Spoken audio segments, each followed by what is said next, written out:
there's always balancing between North and South, Muslims and Christians. And Yar'Adua was a Northern Muslim who was the president. And he took over from a Southern Christian, Obasanjo, who ruled for 8 years.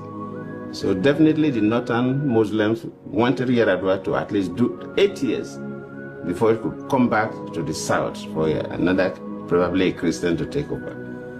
But well, the health issue came up, and it was the problem. And that is why even to allow me to act was an issue. When Yar'Adua was going for the medical checkup, actually a letter was written. Of course, the Constitution says that for the Vice President to act, the President would send a letter to the Senate and the House of Rep, informing them. That letter was written, but the person who the letter was handed over to, I will not mention the name to you now, was one of the aides of Yar'Adua, refused to submit the letter to the National Assembly. And Yar'Adua became so ill that he had no control of issues. So we had the country where the president was not available and there was no acting president.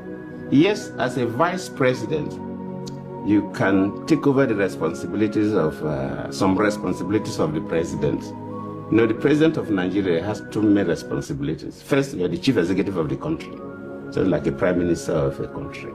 That the vice president can assume, wait, you don't need any transfer. And I was doing that because we're having an executive council meeting, we're approving memos from ministers, so the government was going on. But there was no commander-in-chief. It was the second responsibility of the president of Nigeria, besides being the executive head of the country. And there's nothing like acting commander-in-chief. Either you're a commander-in-chief or not. But when you become an acting president, you are at the same time a commander-in-chief.